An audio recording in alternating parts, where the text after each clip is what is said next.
Astaghfirullah. Bismillahirrahmanirrahim. Assalamualaikum warahmatullahi wabarakatuh.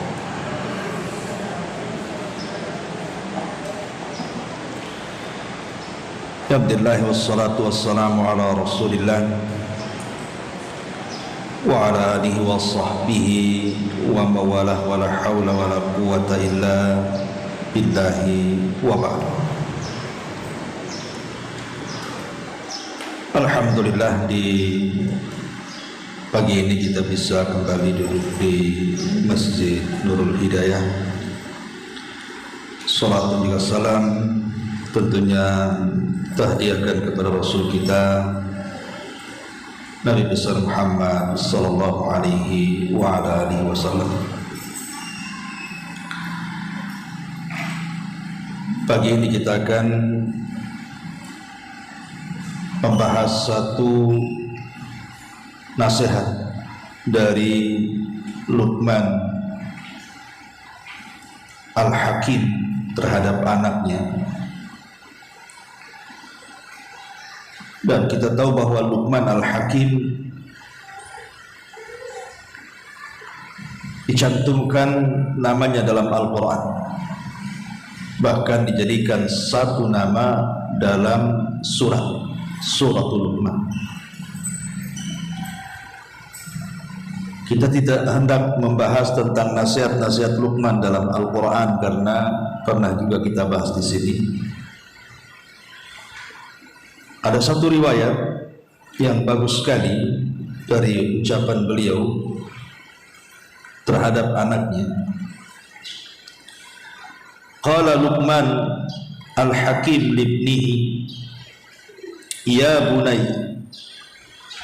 la tuakhirit taubata, fa innal mauta ya'ti baghtatan. Wa man taraka al-mubadarat ila at-taubati bit-taswifi kana baina khataraini azimaini. Ahaduhuma an tatarakama adh-dhulmah ala qalbihi minal ma'asi hatta yasira rainan wa tab'an fala yaqbal al-mahwa. Wa thani an yu'alijahul mar' awil mautu fala yajidu mahlatan lishtighali bil mahwi. Luqman Al-Hakim berkata kepada putranya, wahai putraku, janganlah engkau menunda-nunda taubat, karena kematian itu akan datang secara tiba-tiba. Barang siapa yang lalai untuk bersegera bertobat dengan cara menunda-nunda, maka dia terancam dengan dua bahaya besar. Pertama, kegelapan yang akan menumpuk dalam hatinya berupa kemaksiatan-kemaksiatan yang akan menjadi hiasan dan wataknya. Ketika itu maka ia tidak akan mendapatkan penghapusan dosa. Yang kedua, jika sakit ataupun kematian menimpanya, maka dia tidak memiliki kesempatan waktu untuk meminta dihapuskan dosa-dosanya. Ma'asyiral muslimat yang dimuliakan Allah Subhanahu wa taala, nasihat ini sangat berharga sekali bagi kita, bahwa jangan pernah menunda-nunda tobat. Karena at-taswif, kata para ulama, kalimat nanti-nanti, nantilah saya akan bertobat, nanti tunggu saya usia sekian, tunggu umroh, tunggu haji, tunggu ini dan itu. At-taswif ataupun mengucapkan nanti-nanti dalam bertobat itu memiliki bahaya yang luar biasa. Salah satunya adalah Luqman Al-Hakim mengatakan, karena seseorang itu tidak tahu kematiannya kapan. Jangan-jangan ketika dia terus mengatakan nanti akan bertobat, tiba-tiba ajal datang, sehingga tidak ada waktu untuk meminta dihapuskan dosanya, atau hati menjadi keras karena bertumpuknya maksiat, sehingga maksiat itu menjadi watak dia. Dan ini paling bahaya. Kalau sudah maksiat jadi wataknya, jadi kebiasaannya, dipastikan dia akan sulit untuk bertobat. Ma'asyiral muslimat yang dimuliakan Allah Subhanahu wa ta'ala, apalagi kalau kita luaskan bahayanya. Disebutkan di dalam Al-Quran surah Al-Mu'minun ayat 99 sampai 100, hatta idza jaa ahadahumul maut qala rabbi irji'uni la'alli a'malu salihan fima tarak kalla innaha kalimatun huwa qailuha wa min waraihim barzakhun ila yaumin yub'atsun. Sampai apabila datang salah seorang dari antara mereka kematian, maka mereka mengatakan, ya Rabb, kembalikan aku ke dunia supaya aku bisa beramal saleh terhadap apa yang kutinggalkan dahulu di dunia. Tapi Allah mengatakan, innaha kalimatun huwa qailuha, itu kan hanya angan-anganmu saja. Tidak mungkin orang kembali setelah kematian, karena sudah ada barzah, dinding pemisah dari antara alam dunia dengan alam kubur. Artinya bahwa at-taswif, menanti-nanti taubat itu akan menjadi kerugian kelak setelah kematian. Bahkan diharamkan padanya banyak pahala.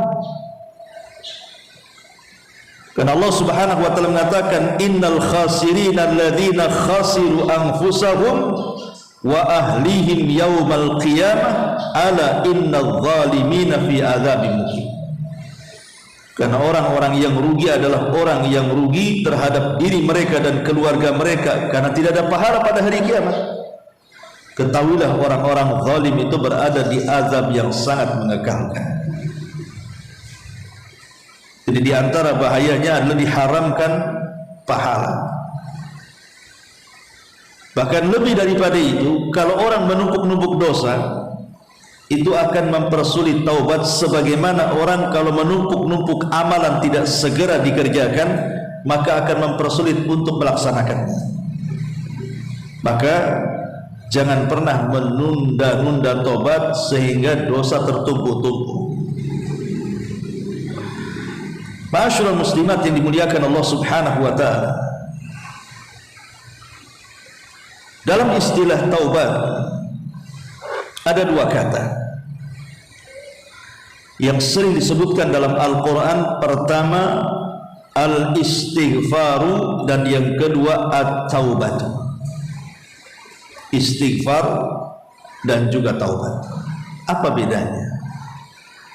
Apakah istighfar itu tobat, ataukah tobat itu istighfar, ataukah dua-duanya memiliki makna masing-masing? Karena dua kalimat ini selalu diulang dalam Quran, bahkan disebut satu nafas. Seperti Allah mengatakan dalam surah Hud ayat 3, wa anistaghfiru rabbakum summa tubu ilaihi, dan hendaklah mereka mengucapkan istighfar, banyak-banyak meminta ampun kepada Allah Rabb kalian, summa tubu, kemudian bertobat. Dan juga Allah mengatakan dalam surah Hud-nya ayat 52-nya, wa ya qaumi istaghfiru rabbakum summa tubu ilaihi, wahai kaumku, perbanyaklah istighfar kepada Rabb kalian, kemudian bertobat. Seolah-olah ketika Allah pisahkan antara istighfar dengan tobat ini, bahwa istighfar sendiri, tobat sendiri. Lalu apa perbedaannya? Ma'asyiral muslimat yang dimuliakan Allah Subhanahu wa ta'ala, Adapun taubat ini, kalau disebut kata at-taubah, berarti mencakup 3 waktu. Waktu yang sudah berlalu, waktu yang sedang dihadapi, dan waktu yang akan datang. Itu disebut taubat, berkenaan dengan waktu. Maksudnya apa? Kalau bicara waktu yang sudah berlalu, artinya itulah yang disebut dengan penyesalan dari maksiat. Jadi kita melakukan maksiat, kemudian setelah itu kita menyesal. Berarti menyesalnya ini berkaitan dengan maksiat yang sudah dilakukan. Adapun waktu yang sedang dihadapi adalah al-iqla' minadz-dzambi. Kita putuskan hubungan kita dengan dosa. Jangan sampai kemudian kita mengulang dosa itu. Adapun waktu yang akan datang bicara tentang azab, janji bahwa kita tidak mungkin mengulang kembali. Itulah disebut dengan at-taubah.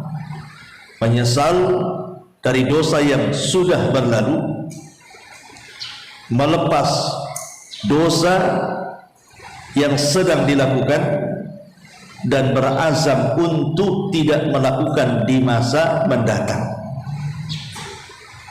Makanya taubat itu kata para ulama ar-ruju'u 'anidz dzambi wan nadamu 'alaihi wa iltizamut ta'ati. Sebagian ulama mendefinisikan taubat itu artinya ar-ruju'u 'anidz dzambi, tidak kembali kepada dosa, dan ia menyesali dosa yang ia lakukan, dan dia berjanji untuk senantiasa merubah dari dosa dengan ketaatan. Inilah yang disebut dengan taubat. Artinya taubat ini bicara tentang perbuatan. Kalau kita melepas semua maksiat dan dosa yang pernah kita lakukan yang berkenaan dengan 3 waktu tadi. Adapun istighfar itu artinya talabul maghfirati. Dia meminta bahwa kepada Allah Subhanahu wa taala bahwa dosa-dosanya itu supaya diampuni. Dan makna maghfirah sendiri artinya sitru minadz dzambi, as-sitru minadz dzambi. Jadi ketika ibu mengucapkan astagfirullah, apa maknanya? Ya Allah, tutupilah dosa. Itu artinya. Ya Allah, tutupi dosa. Karena hakikatnya dosa itu jangan sampai diketahui orang, kan? Kalau sampai diketahui orang bisa malu.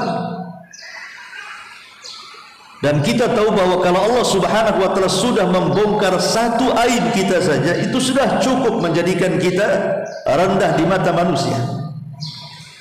Makanya ketika kita memperbanyak istighfar itu maksudnya kita minta ditutupi dosa-dosa kita oleh Allah Azza wa Jalla. Dan yang kedua, minta agar kelak pada hari kiamat kita tidak diazab karena dosa kita. Jadi istighfar itu kalau ibu katakan astagfirullah, astagfirullah, maknanya apa? Maknanya 2. Ya Allah, tutupi dosa-dosaku. Ya Allah, janganlah kau azab karena dosa yang kulakukan. Berarti mana istighfar itu dalam, bukan hanya mengucapkan astagfirullah tapi tidak tahu maknanya.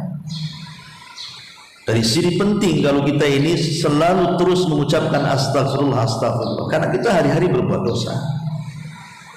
Apalagi terkadang kita ini punya dosa yang kalau diketahui orang kita akan marah. Seperti memang kita menggibah orang, tahu-tahu ketahuan kita menggibah dia dan dia marah kepada kita, terkadang kita marah. Atau mungkin kita melakukan maksiat yang tidak ada yang tahu kecuali kita dengan Allah. Mungkin berzina, mungkin minum khamr atau apalah namanya. Ketika ketahuan malulah kita. Lah dengan memperbanyak istighfar itu hakikatnya kita meminta kepada Allah agar dosa-dosa kita ditutupi dari mata-mata manusia, dan agar kelak pada hari kiamat Allah tidak mengadab lantaran dosa yang kita lakukan di dunia. Itulah beda antara at-taubah dan istighfar. Tetapi dua kalimat ini tidak boleh dipisah. Istighfar dan taubat itu tidak bisa dipisahkan. Lalu mana yang didahulukan, taubat atau istighfar? Kata para ulama, yang didahulukan adalah istighfar kemudian taubat. Itulah yang disebut dengan at-tasfiyatu wat-tarbiyatu, kata ulama. Tasfiyah itu artinya membersihkan, tarbiyah itu artinya mengisi. Dibersihkan dulu baru diisi. Dibersihkan dari keburukan, diisi dengan kebaikan. Istighfar ini artinya tasfiyah, membersihkan dosa. Kemudian at-taubah itu tarbiyah, mengisi dengan kebaikan. Makanya dahulukan istighfar kemudian tobat, karena tadi dalam surah Hud Allah mendahulukan kalimat istighfar kemudian tobat kan. Allah mengatakan wa anistaghfiru, berarti istighfar dulu, rabbakum, summa kemudian tubu, bertobatlah kalian. Maknanya ketika kita melakukan dosa, pertama kita minta kepada Allah Subhanahu wa taala agar dosa-dosa kita ini ditutupi dan diampuni. Bukan hanya diampuni, bukan hanya ditutupi, tapi diampuni. Dan kelak pada hari kiamat Allah tidak mengadab kita. Itu artinya membersihkan. Jangan ada dosa lagi di badan kita. Baru setelah itu taubat. Taubatnya tadi kembali kepada Allah dengan menyesal, dengan meninggalkan dosa dan mengisi dengan ketaatan. Makanya penting seseorang itu tasbih dan tarbiyah supaya bersih hatinya. Ma'asyiral muslimat yang dimuliakan Allah Azza wa Jalla. Dan makna istighfar yang saya katakan tadi, bahwa ketika kita mengatakan astagfirullah, maknanya ya Allah tutupilah dosa-dosaku dan aib-aibku, serta ampunilah dosa-dosaku dan maksiat kepadamu, dan kelak pada hari kiamat janganlah kau azab diriku. Ini tertuang dalam sebuah hadis yang dikeluarkan Imam Bukhari. Innallaha yudnil mu'min fayadha'u alaihi kanafahu wa yasturuhu fayaqulu ata'rifu dhanba kadza ata'rifu dhanba kadza fayaqulu na'am ay rabb hatta idza qarrarahu bi dhunubihi wa ra'a fi nafsi annahu halaka qala satartuha 'alaika fid dunya wa ana aghfiru halaka al-yawma wa yu'ta kitaba hasanatihi wa ammal kafir wal munafiq fayaqulul ashhad haula'i alladhina kadzdzabu ala rabbihim ala la'natullahi 'alal zalimin. Sesungguhnya Allah ketika memanggil orang-orang yang beriman kemudian didekatkan kepada sisinya, maka Allah Subhanahu wa taala mulai menutup dosa-dosanya dari pandangan manusia. Jadi ini peristiwanya di padang mahsyar. Allah panggil seorang mukmin kemudian diletakkan di sampingnya, kemudian ditutup dosanya dari manusia sehingga dia tidak malu.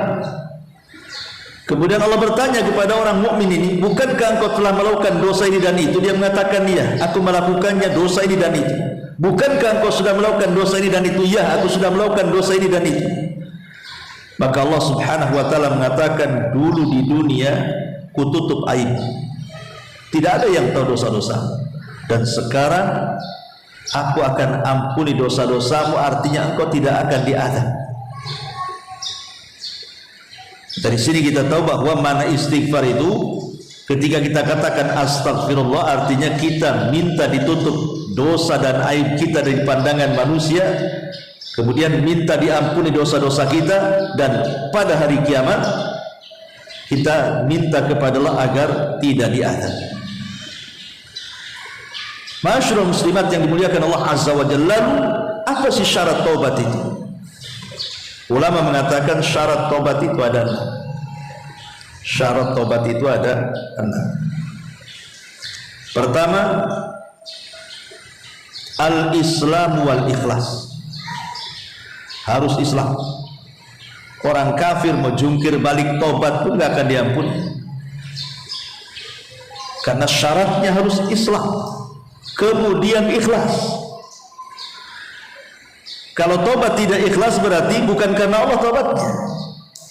Maka ini syarat pertama, harus Islam dan harus ikhlas. Kemudian yang kedua, al-azmu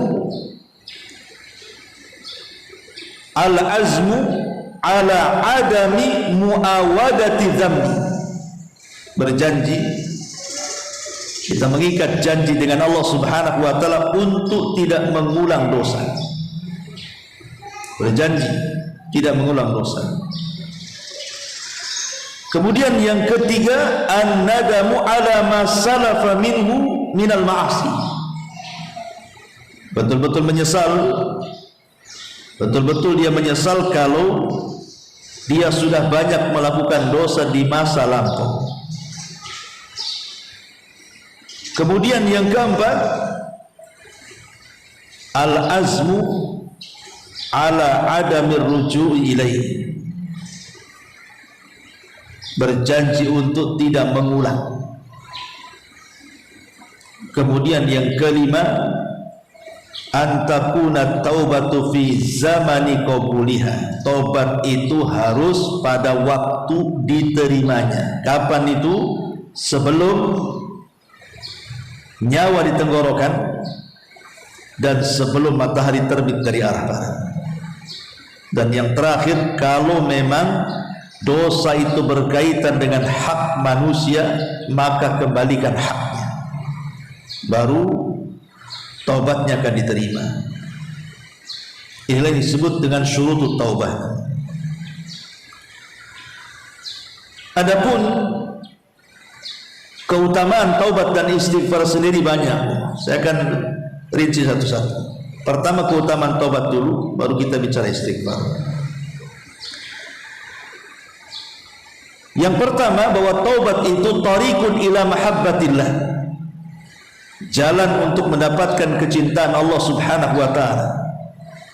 Innallaha yuhibbu tawwabin, karena Allah suka dengan orang-orang yang bertobat. Dan tidak mungkin orang bertobat kecuali berbuat dosa, kan ini. Yang kedua, tariqun ilal jannah. Taubat sendiri adalah jalan menuju surga. Illa man taba wa amana wa amila salihah fa ulaika yadkhulunal jannah. Kecuali orang-orang yang bertobat, beriman dan beramal saleh, maka mereka masuk surga, kata Allah. Yang ketiga, at-taubatus shadiqatu yubaddilullahu bihas sayyiatil hasanah. Taubat yang jujur itu akan menggantikan semua keburukan dengan kebaikan. Jadi kalau kita betul-betul bertobat, Allah akan hilangkan di badan kita ini keburukan dan Allah akan isi dengan kebaikan.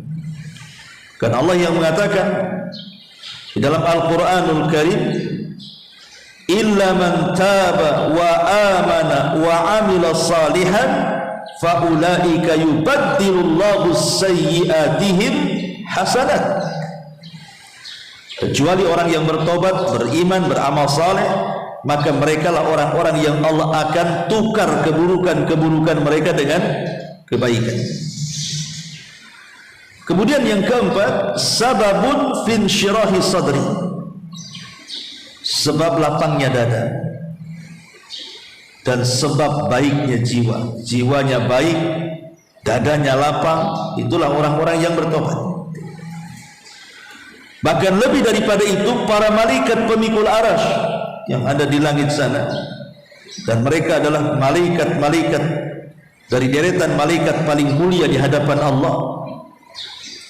Mereka akan memintakan ampun akan dosa-dosa orang yang bertobat kepada Allah. Alladzina yahmiluna al-arsya wa man hawlahu yusabbihuna bihamdi rabbihim wa yu'minuna bihi wa yastaghfiruna lilladzina amanu Rabbana wasi'ta kulla syai'in rahmatan wa ilma faghfir lilladzina tabu. Para malaikat yang memikul arsy dan malaikat-malaikat di sekitarnya, mereka bertasbih dengan memuji Allah, dan mereka beriman dan memintakan ampun kepada orang-orang yang beriman, seraya mengatakan, ya Allah, rahmatmu sungguh luas atas segala sesuatu, begitu juga pengetahuan, maka ampunilah bagi orang-orang yang tobat kepada. Jadi malaikat-malaikat arsy akan mengatakan, ya Allah, ampunilah dosa-dosa orang-orang yang bertobat kepada. Luar biasa. Kemudian juga yang keenam, taubat itu maftuh. Artinya taubat itu masih terbuka selama matahari belum terbit dari arah barat. Artinya masih banyak kesempatan. Allah masih memberikan kesempatan waktu. Coba bayangkan, matahari dari arah barat saja, itu kan satu di antara tanda-tanda kiamat besar. Dan sebelum matahari terbit dari arah barat itu, ada tanda-tanda yang datang sebelumnya yang menandakan bahwa tanda itu menunjukkan setelah ini matahari terbit dari arah barat. Lihat bagaimana Allah tidak sekonyong-konyong menerbitkan matahari dari arah barat, kecuali ada mukadimahnya. Untuk apa? Supaya ada kesempatan tobat. Belum lagi tanda-tanda kiamat kecil yang memulai. Kemudian yang nomor 7, bahwa at-taibus shadiq tuqbal minhu taubatuhu walau taqarrara minhu dhanbu. Kalau orang benar-benar bertobat, jujur tobatnya, sekalipun kemudian dia terjerumus kepada dosa yang sama, tetap Allah ampuni. Kalau memang betul-betul tobatnya jujur, walaupun kita ternyata mengulang-ulang dosa yang sama, maka tetap Allah akan ampuni dosa kita. Contoh umpamanya ibu hari ini melakukan berbuat dosa, nyesel kali malamnya, kemudian bertobat sebelum tidur. Qadarullah besok pula terkalahkan hawa nafsunya, berbuat dosa lagi, tapi tobat lagi, menyesal lagi, dan begitu seterusnya. Maka selama tobat kita betul-betul shadiq, jujur, ingin berubah, tapi dengan hawa nafsunya terulang lagi, tetap akan dihapuskan dosanya. Dan di sini menunjukkan jangan pernah menumpuk-numpuk dosa. Kemudian yang nomor 8, bahwa ingat, dosa itu bisa menghitamkan hati dan tobat itu memutihkannya. Karena Rasul yang mengatakan, seorang hamba itu kalau melakukan kesalahan berarti akan diletakkan titik hitam di hatinya. Kalau 2 kesalahan 2 titik hitam, kalau 3 kesalahan 3 titik hitam, sehingga akhirnya semua hatinya terbalut dengan titik hitam dan mengeras. Dan ketika itu hatinya akan sulit untuk bertobat. Tetapi kalau seandainya dia terus beristighfar dan bertobat, maka kemudian hatinya akan sedikit demi sedikit memutih. Dan yang nomor 9, Allah bahagia, Allah senang ketika melihat hamba-hambanya bertobat. Dan itu disebutkan dalam Sahihaini dari hadis Abi Hurairah radhiyallahu, dari hadis Abdullah ibn Mas'ud radhiyallahu anhuma. Jadi Rasul berkisah tentang seseorang yang safar. Safar dulu dengan sekarang kan beda. Bahwa safar dulu kan pakai unta, kemudian perbekalannya diletakkan di atas unta, kemudian harus melewati padang pasir. Jadi setelah dia lelah letih, kemudian dia istirahat karena kecapean di bawah pohon. Ketika dia terbangun, rupanya untanya hilang. Dia cari ke sana kemari, tidak ketemu, sampai dia putus asa. Kenapa? Karena minumnya di situ, makannya di situ, dia pun berkendaraan dengan unta yang hilang itu. Hampir putus asa, dah mati aja aku di sini katanya. Akhirnya dia kembali ke tempat peristirahatannya sambil terlentang, sudah menunggu kematian. Ketika sudah puncak putus asa, tiba-tiba pula untanya di depan mata, udah di sampingnya untanya. Coba bayangkan, bahagia enggak orang kayak gini? Bahagia sekali. tapi Rasul mengatakan Allah lebih bahagia dengan orang yang bertobat dibandingkan orang ini dengan untanya. Jadi tobat itu membahagiakan Allah. Kemudian yang nomor 10, bahwa al-hasanatu tamhus sayyi'ah, bahwa dalam tobat itu kan disertakan dengan melakukan kebaikan, dan kebaikan itu dipastikan akan menghapuskan kesalahan. Sebagaimana hadis ketika ada seorang kakek di zaman Nabi SAW, usianya sudah di atas 100 tahun, dan kakek ini banyak dosa, mulai dari kecil sampai dia tua dia berbuat dosa, tapi hidayah menyapa dia dan datang kepada Nabi. Dan dia mengatakan, ya Muhammad, afi dinika taubah. Ada enggak dalam agama wahai Muhammad orang sepertiku ini bisa diampuni dosanya? Laqad fa'altu dzamban adzim. Aku sudah banyak melakukan dosa, kan? Yang kalau seandainya aku bagi-bagikan dosa itu cukup menghancurkan sebuah negeri. Maka Nabi SAW mengatakan, ada, bersyahadatlah untuk. Kata orang ini mengatakan, apakah cukup bersyahadat saja? Ya, cukup bersyahadat. Maka dia mengatakan, asyhadu an la ilaha illallah wa asyhadu annaka rasulullah. Maka Rasul mengatakan, Allahu akbar ya fulan, innal islam yahjubu ma qabla. Dengan masuknya kau ke dalam Islam, maka Islam itu menghalangi semua dosa yang pernah kau lakukan. Maka kakek ini bertakbir, Allahu akbar. Kata Rasul, sungguh Allah sudah mengganti keburukan dia dengan kebaikan. Ma'asyiral muslimin yang dimuliakan, muslimat yang dimuliakan Allah Subhanahu wa taala. Inilah di antara keutamaan taubat. Adapun keutamaan istighfar, pertama, istighfar itu adalah sifatnya para nabi dan rasul.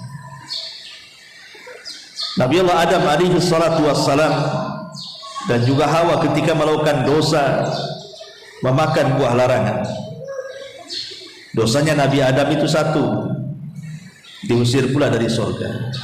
Dosa kita banyak, pengen pula masuk surga. Itulah bedanya kita dengan Nabi Adam.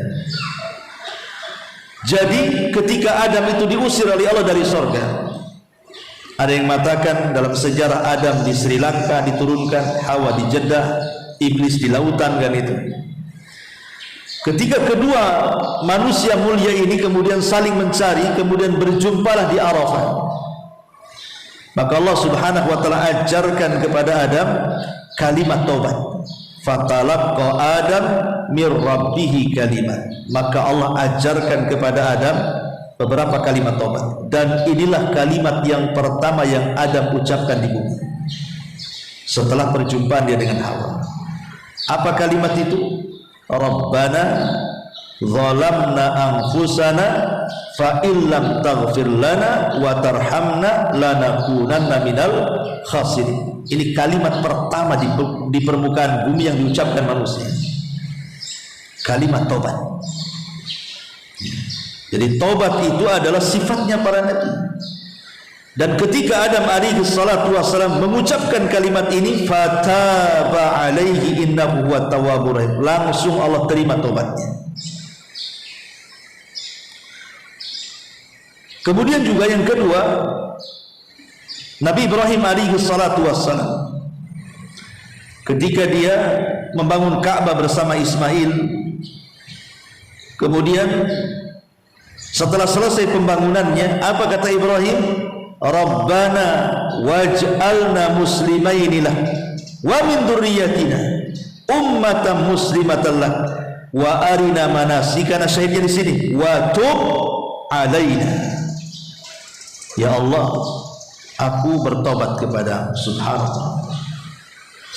Nabi Ibrahim ini tidak melakukan kejahatan. Justru yang ia lakukan itu membangun Ka'bah atas perintah Allah, dibimbing langsung oleh Allah. Tapi setelah dia menyelesaikan bangunan yang merupakan perintah Allah, dia pun masih mengucapkan wa tub alaina, ya Allah aku bertobat. Kata para ulama salaf, ya, itulah bedanya kita dengan para ulama salaf itu, dengan para sahabat, dengan orang-orang soleh. Kalau mereka beramal soleh, mereka langsung bertobat karena takut amal soleh yang mereka lakukan itu tidak diterima. Tapi kita ini orang-orang belakangan banyak melakukan dosa tapi aman dari azab Allah Azza wa Jalla, merasa aman dan tidak pernah takut dengan azab Allah. Kalau dulu takutnya bukan karena maksiat, tapi takutnya karena amal takut tidak diterima. Kalau sekarang tidak ada takut walaupun dia maksiat. Ini kan terbalik-balik, ya kan? Itulah bedanya orang dulu dengan Allah. Ibrahim mengajarkan seperti itu. Dia takut kalau seandainya amalan yang sudah dia lakukan tidak diterima, makanya dia mengatakan wa tub alaina.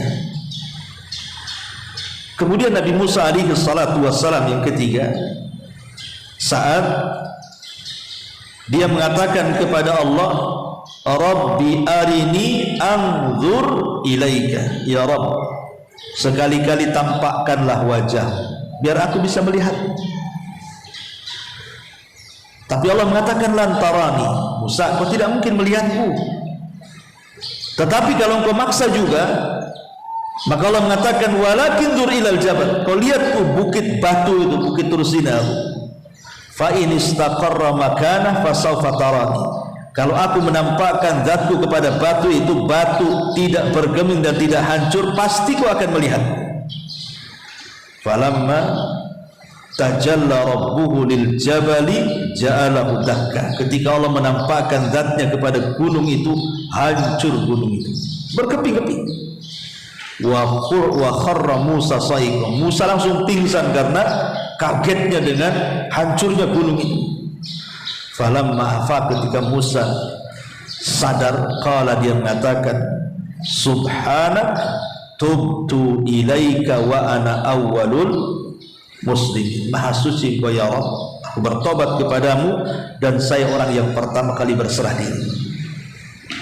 Nabi Musa alaihi salatu wassalam bertobat kepada Allah Azza wa Jalla. Itu para nabi. Bahkan Nabi sallallahu alaihi wasallam mengucapkan istighfar itu paling tidak 70 sampai 100 kali dalam satu hari satu malam. Mereka para nabi dijamin surga, tapi mereka beristighfar terus-terusan. Kita yang tidak dijamin surga saja malas pula beristighfar. Ini gimana ceritanya? Ini yang pertama. Yang kedua, istighfar itu mampu mendatangkan barokah rizki. Orang yang banyak istighfar itu mampu mendatangkan barokah rezeki. Makanya ada seorang saya bercerita, dia punya murid paling miskin dari semua murid-muridnya. Sampai saking miskinnya syekh yang mengajar ini kasihan. Jadi dia yang kasih makan, kadang-kadang dikasih bekal untuk pulang. Tiba-tiba entah karena masalah ekonomi atau apa gitu kan, sudah beberapa tahun dia belajar kepada syekh itu, tiba-tiba menghilang sampai beberapa tahun, mungkin 4-5 tahun menghilang. Tiba-tiba kemudian datang membawa mobil yang sangat mahal sekali di Saudi sana, mobilnya bagus sekali. Ya kalau kita mungkin melihat orang riwayatnya miskin, tiba-tiba kemudian datang mobil, paling ibu langsung sodon, alah paling rental kan gitu ya, paling itu ke situ, itu rental aja kali ini. Jadi saya ini bertanya, itu mobil siapa? Kamu sudah lama? Dia, ini mobilku katanya. Ini mobilku, dan ini baru satu, ada lagi yang lainnya katanya. Dan aku alhamdulillah sudah punya rumah. Jadi saya ini heran, bagaimana dalam waktu yang singkat, hanya beberapa tahun saja, kalau Allah luaskan rezekinya. Jadi Syekh ini bertanya, bagaimana caranya kau mendapatkannya? Maka dia mengatakan, demi Allah ya Syekh, ketika aku mencari pekerjaan, aku pun sudah hampir putus asa. Tapi aku ingat nasihatmu ketika membaca hadis Nabi SAW, man lazimal istighfar, barang siapa yang melazimkan istighfar, ja'alallahu min kulli dhikin faraja wa min kulli hamin makhraja wa razaqahu Allahu min haitsu la yahtasib. Bahwa siapa yang melazimkan istighfar maka kesempitannya akan diluaskan, kesedihannya akan membawa kebahagiaan, dan akan diberikan rezeki dari arah yang tidak disangka-sangka. Setiap hari entah berapa ribu aku mengucapkan astagfirullah, astagfirullah, astagfirullah. Akhirnya Allah tampakkan mujizatnya, Allah mudahkan usaha saya. Sekarang lihatlah ini hasilnya, itulah keyakinan yang luar biasa. Kalau Allah subhanahu wa ta'ala sudah berkehendak, kan, sebentar aja memberikan kekayaan. Sebagaimana kalau Allah berkehendak memiskinkan pun sebentar juga. Ya. Maka istighfar ini juga bisa membawa berkah rezeki. Salah satunya adalah inzalul matari, bisa menurunkan hujan. Makanya Allah subhanahu wa ta'ala berfirman dalam surah Hud ayat 52, kan, wa ya qaumi istaghfiru rabbakum tsumma tubu ilaihi yursilis sama alaikum midrar. Wahai kaumku, beristighfarlah kepada Rabb kalian, bertobatlah kepada Allah, Allah akan turunkan hujan kepada kalian. Allah akan turunkan hujan, dan hujan itu dari air, dan air itu yang menghidupkan segala sesuatu, berkah jadinya. Itu keutamaan istighfar. Kemudian yang ketiga, keutamaan istighfar itu Allah akan liputi rahmat dan kasih sayang. Ketika Allah subhanahu wa ta'ala bicara tentang Nabi Syuaib alaihi salatu wassalam, ketika berdebat dengan kaumnya, lah salah satu ucapan Nabi Syuaib apa? Wa astaghfiru rabbakum tsumma tubu ilaihi inna rabbi rahimun wadud. Kalian beristighfar, beristighfarlah kalian wahai kaum, perbanyak istighfar kepada Rabb kalian, kemudian bertobat, karena Rabbku adalah maha penyayang lagi maha pengasih. Artinya penyayang di sini rahmat.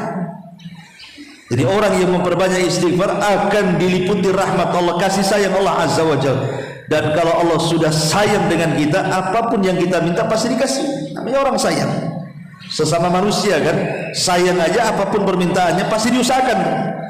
Macam mana walillahil mathalul a'la, kalau Allah sayang dengan kita, apapun panjatan doa pasti kita dikabulkan. Dan itu dengan cara memperbanyak istighfar. Kemudian juga di antara keutamaan istighfar adalah tajlibun ni'am atau tujlabun ni'amu wa tudfa'un naqamu, bisa menarik nikmat dan bisa menghindar dari bala. Orang kalau banyak istighfar maka bala akan dijauhkan dan nikmat akan didekatkan, seperti yang dikatakan al-Imam Ibnul Qayyim rahimahullahu ta'ala dan juga al-Imam Ibnu Katsir rahimahullahu ta'ala. Kata beliau, Ibnu Katsir mengatakan, idza tubtum ilallah wastaghfartumuhu wa ata'tumuhu kathuraz rizqu alaikum wa asqakum min barakatis samawati wa ambata lakum min barakatil ardi wa ambata lakumuz zar'a ila akhir kata-kata beliau. Apabila kalian bertobat kemudian istighfar mentaati Allah, maka Allah akan luaskan rezeki kalian, Allah akan berikan barokah dari langit, dan Allah juga akan berikan barokah dari bumi, kata Imam Ibnu Katsir rahimahullah ta'ala. Kemudian juga yang selanjutnya daf'ul uqubah, bisa mencegah adanya uqubah, adanya azab yang akan menimpa. Kita tahu bahwa keamanan yang Allah berikan kepada kita itu kan dikarenakan dua sebab. Kenapa kita tidak diazab? Seperti azabnya umat-umat dulu, kan, bagaimana umatnya dulu ditenggelamkan, bagaimana umatnya Sodom kemudian dihancurkan dengan cara diangkat negerinya ke langit kemudian ditumpahkan, kemudian kaum Ad yang diangkat ke langit 7 hari 7 malam kemudian dijatuhkan seperti tunggul-tunggul kurma, dan macam-macam lah azab-azab umat dulu. Lah sekarang kan banyak orang bermaksiat, kan, kufur dengan Quran, kufur dengan dengan Nabi SAW, bahkan cenderung mengolok-olok Islam. Kenapa tidak diturunkan azab seperti dulu orang-orang diazab karena mengejek Nabi? Salah satunya karena kedatangan Nabi SAW itu membawa rahmat. Salah satu rahmatnya kepada orang kafir, mereka tidak diazab sebagaimana para pendahulu mereka. Ulama mengatakan bahwa kita aman dari azab itu karena dua perkara. Pertama, karena Nabi berada di tengah-tengah kita. Yang kedua, karena kita banyak istighfar. Itulah yang disebutkan di dalam Al-Quran, wa ma kana Allahu liyu'adzibahum wa anta fihim wa ma kana Allahu mu'adzibahum wa hum yastaghfirun. Al-Anfal ayat 33. Dan tidak Allah mengazab sebuah kaum kecuali karena engkau, Muhammad, ada di situ. Dan tidaklah Allah mengazab sebuah kaum selama kaum itu memperbanyak istighfar. Nabi SAW sudah meninggal, artinya pintu keamanan satu sudah tidak ada. Berarti tinggal satu kan? Karena Rasul sudah ada di tengah-tengah kita, sudah meninggal. Berarti pintu keamanan azab itu tinggal satu lagi. Kalau yang satu ini hilang, maka siap-siaplah diturunkan azab. Apa itu? Istighfar. Dan Allah yang mengatakan, Allah tidak akan mengazab sebuah kaum kalau engkau Muhammad ada di situ. Dan Allah tidak akan mengazab sebuah kaum kalau kaum itu senantiasa istighfar. Kalau dua-duanya hilang, datang azab. Ya. Maka istighfar ini bisa mencegah azab Allah Subhanahu wa ta'ala. Termasuk juga istighfar itu sebab hancurnya setan. Kenapa setan sampai dikutuk? Kenapa setan sampai dibinasakan oleh Allah Subhanahu wa ta'ala sedemikian rupa? Dikutuk sampai kiamat dibangkitkan. Apa kata setan? Iblis loh yang ngomong sendiri. Apa kata iblis? Halakat Bani Adam bidzulm wa ahlakuni bil istighfar. Hancurnya Bani Adam itu karena dosa, tapi hancurnya aku karena istighfar. Maksudnya apa? Hancurnya aku, kata iblis, karena istighfar. Coba kalau seandainya iblis ketika diturunkan ke dunia, dia mengikuti jejak Nabi Adam. Rabbana zalamna anfusana wa illam taghfir lana wa tarhamna lanakunanna minal khasirin. Pasti dia akan diampuni sebagaimana Allah mengampuni Adam kan? Tapi dia tidak mau mengucapkan istighfar. Iblis tidak mau mengatakan astagfirullah, malah kemudian dia menjadi jahat, makanya dikutuk sampai kiamat. Jadi sebab hancurnya iblis itu juga karena istighfar kan, artinya karena tidak mau mengucapkan astagfirullah, tidak sebagaimana Adam dan Hawa. Ini juga diantara keutamaan istighfar. Kemudian juga diantara keutamaan istighfar adalah hilangnya semua masalah. Man lazimal istighfar ja'alallahu min kulli dhikin faraja, ja'alallahu min kulli hamin faraja wa min kulli dhikin makhraja wa razaqahullahu min haitsu la yahtasib.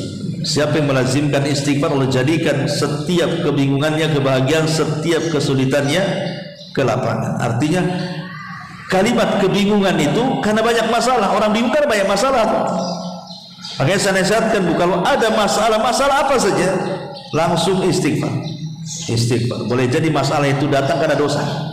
Kita banyak dosa, akhirnya dibuat masalah oleh Allah kan. Maka untuk menghilangkan masalah-masalah itu, atau minimalnya mengurainya sedikit demi sedikit masalah itu dengan istighfar. Dan tentu juga istighfar bisa melapangkan dada, karena istighfar bagian daripada zikir. Ala bi dzikrillahi tatmainnul qulub. Ingatlah, dengan zikir kepada Allah tenanglah hati. Lalu kapan ibu itu harus istighfar? Waktunya kapan? Tempatnya di mana? Jadi waktu-waktu dan tempat-tempat istighfar itu yang paling afdol itu kapan? Ya. Yang pertama setelah berwudu. Setelah berwudu, kata Nabi SAW, man tawadda'a faqala subhanakallahumma wa bihamdika asyhadu an la ilaha illa anta astaghfiruka wa atubu ilaika, kutiba fi rikin thumma ju'ila fi tabi thumma yuksaru ila yaumil qiyamah. Kata Nabi SAW, siapa yang berwudu kemudian membaca subhanakallahumma bihamdika asyhadu an la ilaha illa anta astaghfiruka wa atubu ilaik. Di sini ada kalimat astaghfiruka. Arti istighfar itu dibaca selepas wudu. Yang kedua, inda dukhulil masjid, ketika kita masuk masjid.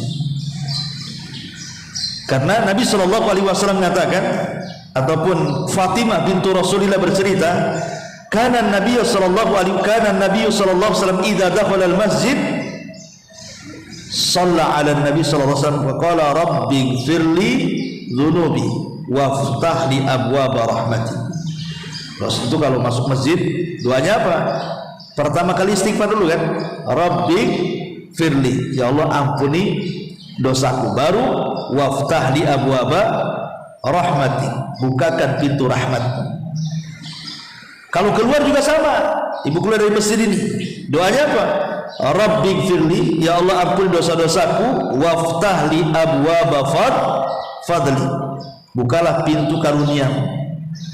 Jadi keluar ataupun masuk dimulai dengan Rabbighfirli, arti istighfar. Kemudian yang ketiga, ketika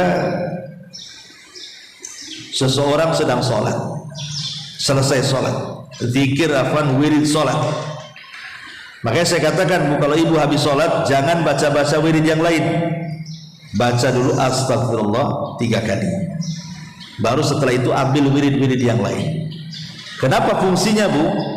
Karena untuk supaya menempel kekurangan saat sholat.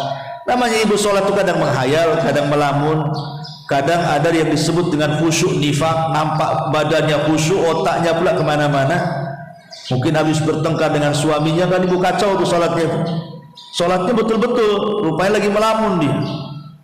Ya, orang sujud sudah bangkit dia terus sujud sampai salam. Kan ada orang saking bukan tidur, pusing gitu ya. Ya, jadi ada orang yang khusyuk nifak nggak bergerak tapi otaknya kemana-mana. Makanya kemudian terkadang sholat itu dilalaikan dengan banyak perkara, sebagai penebusnya maka bacalah istighfar dalam wirid sholat.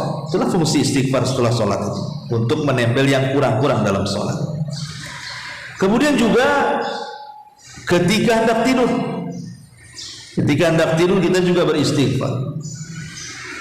Karena Nabi SAW mengatakan, man qala hina ya'wi ila firashi astaghfirullah alladzi la ilaha illahu al-hayyul qayyum wa atubu ilaih 3 marrat ghafarallahu lahu dhunubahu wa in kana mithla zabadil bahri. Kata Rasul, kalau ibu mau tidur kemudian ibu baca astagfirullah, baca istighfar dulu, astagfirullah alladzi la ilaha illahu al-hayyul qayyum wa atubu ilaih. Ini kan semua lafaz istighfar ini. Apa kata Rasulullah? Maka Allah akan ampuni dosa-dosanya walaupun sebanyak buih di lautan. Jadi tempat-tempat istighfar ya menjelang tidur. Kemudian juga tempat-tempat istighfar yang paling afdal adalah ketika Allah bangunkan ibu di pertengahan malam atau di sepertiga malam. Kenapa? Karena Allah turun. Dan Allah yang mengatakan kan, man yas'aluni fa'utiyah. Siapa yang meminta aku kasih. Wa man yad'uni fa astajibah. Siapa yang berdoa aku kabulkan. Wa man yastaghfiruni fa aghfirlah. Siapa yang minta ampun ku ampuni. Maka kalau ibu dibangunkan tengah malam atau di sepertiga malam, maka yang dibanyakin wiridnya adalah dengan cara astagfirullah. Astagfirullah. Karena itu waktu Allah mengampuni dosa kita. Ini juga di antara waktu-waktu membaca istighfar. Termasuk juga kalau ibu takdirkan setelah wukuf haji ya, ibu wukuf, setelah wukuf kemudian pulang ya, tawaf wada gitu ya, maka di situ juga dianjurkan istighfar setelah ifadah dari Arafah. Itu di antara tempat-tempat istighfar. Dan istighfar juga dilakukan ketika selesai bermajlis. selesai bermajlis taklim atau majlis apa aja lah ya, karena kalau kita membaca doa kafaratul majlis itu kan isinya istighfar. Kafaratul majlis itu subhanakallahumma subhanaka rabbana wa bihamdika la ilaha illa anta astaghfiruka wa atubu ilaik. Ini kan juga istighfar isinya kafaratul majlis itu. Maka ini juga tempat kita untuk beristighfar, karena namanya bermajlis itu kalau lagi majlis taklim ya mungkin enak kan Bu, karena kan ibu dengar ayat, dengar hadis, insya Allah tidak ada dosa kan itu. Tapi kalau ibu bermajlis di luar majlis taklim yang merumpi umpamanya berlima, berenam, bertiga gitu, ngomongin macam-macam, kadang-kadang adalah kepeleset. Siapa kan kalau tidak mungkin lisan ini gak kepeleset kalau terlalu banyak ngomong lah. Makanya kalau ibu ngobrol dengan kawan-kawannya sejam 2 jam ngurumpi itu, baca majelis doa kafaratul majlis ya. Jangan pula kawannya karena tidak paham, ustazah aja katanya, ini kan bukan majelis taklim. Kafaratul majlis ini bukan untuk majelis ilmu saja, majelis apapun. Supaya apa? Mungkin dalam majelis itu kita menghina, merendahkan, menggibah, membuli apa. Nanti dengan kafaratul majlis itu sebagaimana masuk di majelis itu kita tidak berdosa, keluar pun tidak ada dosa gitu maksudnya. Itulah pentingnya istighfar kafaratul majlis di majelis taklim itu. Ini juga tempat istighfar. Kemudian juga tempat istighfar adalah atau waktu istighfar lah ketika usia kita sudah senja. Ibu yang usianya 50, 60, 70 itu seperbanyak istighfar. Kenapa? Karena ketika turun ayat idza jaa nasrullahi wal fath, idza jaa nasrullahi wal fath wa ra'aitan nas yadkhuluna fi dinillahi afwaja fasabbih bihamdi rabbika wastaghfir. Aisyah ummul mukminin radhiyallahu anha ketika menceritakan ayat ini, ketika Allah berikan kemenangan kepada Nabi, Allah bukakan pintu Mekah sampai Allah buatkan hajjatul wada, maka kegiatan Nabi sudah selesai, wahyu sudah disampaikan, umat sudah banyak masuk Islam. Maka kesibukan Nabi adalah bertasbih, bertahmid dan istighfar di waktu sejanya. Itu dilakukan Nabi. Dan Nabi SAW selalu membaca dalam ruku dan sujudnya subhanakallahumma rabbana allahumma gfirli. Artinya di waktu-waktu senja ini, di waktu-waktu yang sudah tua, itu yang harus banyak dibanyakin itu dibandingkan zikir yang lainnya. Minta supaya dosa-dosanya diampuni, karena kalau sudah tua itu kan pengalaman dosanya kan udah banyak ya kan, karena sudah berlalu waktu muda nanti banyak dosanya, sehingga kalau sudah tua ini yang paling banyak diucapkan kalau bisa. Astagfirullah, astagfirullah, astagfirullah. Kata Imam Ibnul Qayyim rahimahullahu ta'ala, siapa yang membiasakan di waktu senjanya dengan istighfar, maka tanda hidayah taufik menyapanya. Artinya tanda-tanda ibu itu dapat taufik, dan taufik itu datang dari Allah, bukan dari kita ya. Masyaallah muslimat yang dimuliakan Allah Azza wa Jalla. Dan yang terakhir, kalau kita sudah istighfar, sudah bertobat kepada Allah Azza wa Jalla, kira-kira ada nggak tanda-tanda bahwa kita ini diterima tobatnya, diterima istighfarnya? Sebagian ulama mengatakan ada tanda-tanda yang disebut dengan alamat qabulit taubah. Alamat tanda ibu itu diterima tobat, diterima istighfarnya. Pertama, bughdul ma'asi wa kurhul audati ilaiha. Ibu merasa benci dengan maksiat dan betul-betul tak mau lagi balik ke maksiat itu. Semata-mata melihat botol minuman saja benci dia melihatnya. Namanya dia dulunya peminum, kemudian tobat, nampak nih kok ada botol minuman di jalan gitu, entah ditaruh siapa, entah digeletakkan siapa, langsung benci, lihat botolnya dia pun benci. Itu betul-betul tanda, karena ada orang-orang yang sudah bertobat tapi dia belum bisa benci dengan maksiat. Dia nggak mau melakukan maksiat karena tahu itu maksiat, tapi benci tak bisa. Bahkan yang ada kepengen tapi karena takut dosa tak bisa melakukannya. Contoh namanya orang yang dulunya minum khamr, kemudian bertobat, memang nggak mau dia minum khamr, tapi kalau tengok botol teringat tuh, enak juga minum khamr itu sebenarnya, cuma saya tak maulah, kan gitu ya. Masih pula memuji khamr enak, tapi saya tak mau itu dosa. Nah, itu belum, alamat tobatnya belum ada tuh. Kenapa? Karena belum ada kebencian di situ. Betul-betul benci. Ini yang pertama. Yang kedua, nampak dari istiqomahnya. Nampak dari istiqomah. Betul-betul dia istiqomah di atas ketaatan. Itu alamat diterima tobat. Kemudian yang ketiga, ada perasaan penyesalan yang luar biasa karena maksiat yang pernah dilakukan. Kadang kalau dia ingat maksiat menangis, ingat maksiat sedih, kenapa aku dulu kayak gini, kenapa dulu nggak begitu.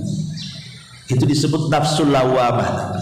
Hatinya mencela kepada maksiat, kenapa dan kenapa. Ya, tetapi ingat, lawamah juga ada dua macam kan, Bu.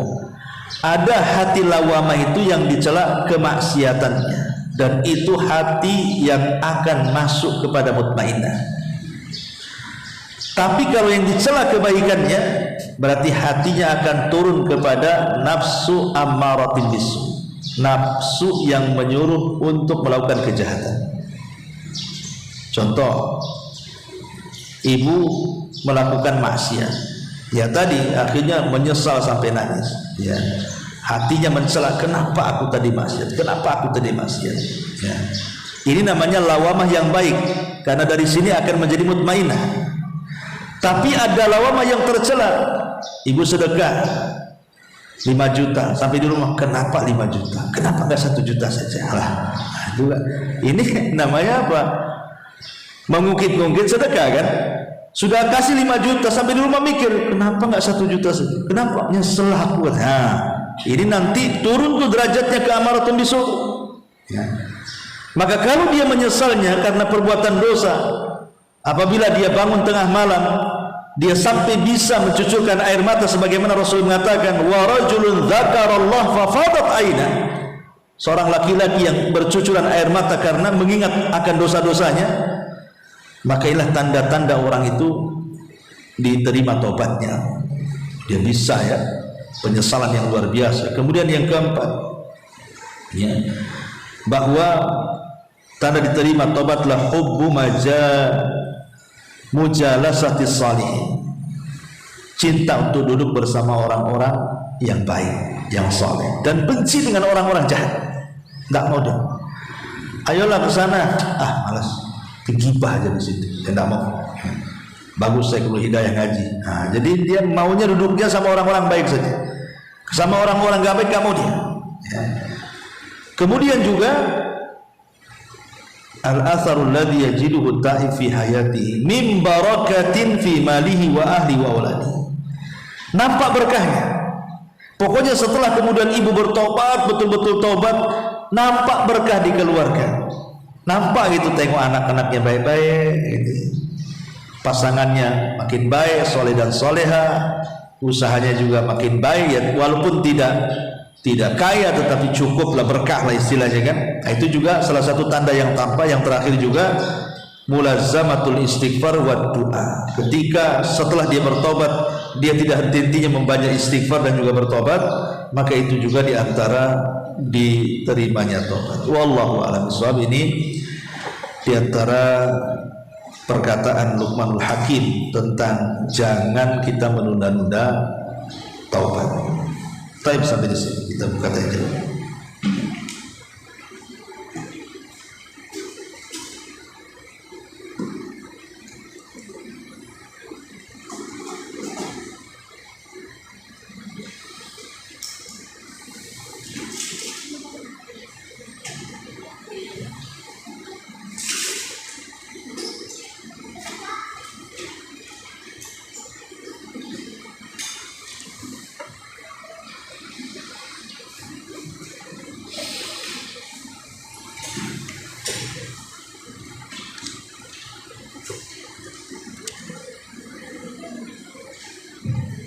Ustaz. Iya. Nafas istighfar itu sendiri yang di luar waktu selesai sholat itu apa saja Ustaz? Setelah sholat wirid. Di luar setelah sholat kan hanya astagfirullah.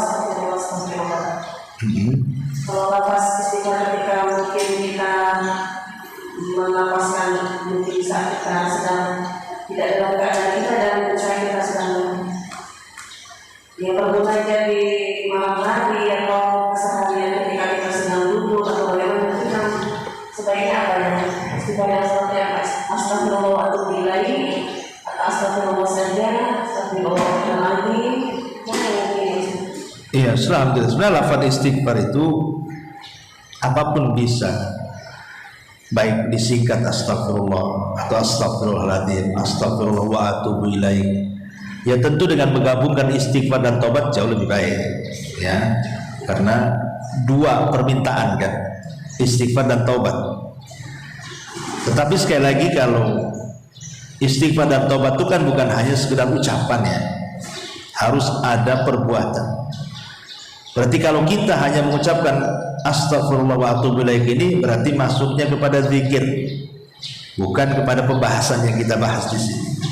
Ini kan kita lebih kepada betul-betul tobat meninggalkan dosa. Tapi kalau kita lagi duduk astagfirullah, ini masuk pada bab zikir. Ya, kita sedang berzikir kepada Allah Subhanahu wa taala.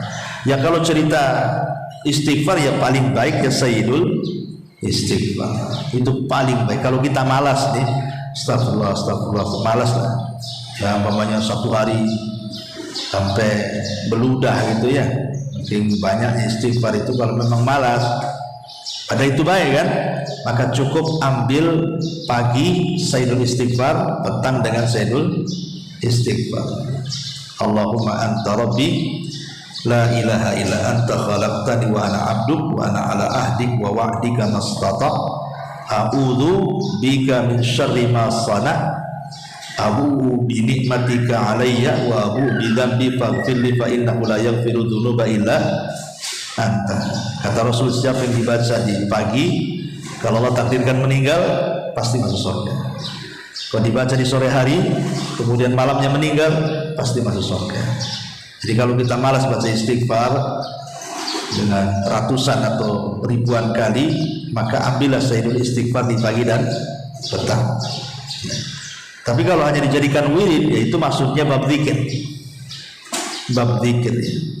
Tapi kalau maksudnya memang bab tobat, ya maksudnya ya kita mengambil tempat-tempat yang mustajab doa kan, ambil sepertiga malam, istighfar betul-betul kita meminta kan, dengan dihayati dan renungkan. Ketika kita mengucapkan astagfirullah itu artinya ya Allah tutupi aibku, ya Allah tutupi aibku gitu ya. Ya Allah janganlah dosaku ku adab, janganlah seolah-olah seperti itu, cuma disingkat aja astagfirullah. Kalau mau dipanjangkan itu seolah dia mengatakan ya Allah tutuplah aibku dosaku, ya Allah ampuni dosaku, ya Allah jangan ku adab karena dosaku. Cuma disingkat astagfirullah, kan enak gitu ya. Makanya pentingnya kita memahami makna itu supaya yang kita ucapkan itu berasa. Seperti kita sholawat kan, Allahumma sholli ala Muhammad. Lalu kalau ibu tidak tahu maknanya kan nggak berasa. Oh ternyata sholawat ini artinya ya Allah pujilah nabiku di langit sana di depan para malaikat. Nanti kalau kita ngomong sholawat satu kali, Allah akan memuji kita 10 kali di hadapan malaikatnya lagi. Kan makin semangat kita. Berarti kalau kita kata Allahumma sholli ala Muhammad, Allah sedang memuji-muji nama kita 10 kali di hadapan seluruh malaikat yang di langit kan. Semangatlah kita ini sholawat. Lah sama dengan istighfar juga, kalau kita nggak paham maknanya gimana mau semangat istighfar. Nah, itulah makanya kenapa memahami makna itu supaya berasa. Karena terkadang Bu, contoh nih, ibu melakukan kesalahan, suami melarang sesuatu, ibu melakukan takut ketahuan suami kan gitu ya. Gimana caranya supaya gak? Banyak istighfar lah kan itu, supaya Allah tutup aib kita dari orang lain kan gitu fungsinya. Nah, seperti itu. Tapi kalau Allah takdirkan dibuka juga udah takdir berarti. Bukan bilang ini enggak manjur istighfar. Enggak, udah takdirnya kan. Memang Allah tidak redha dengan perbuatan ibu. Wallahu a'lam.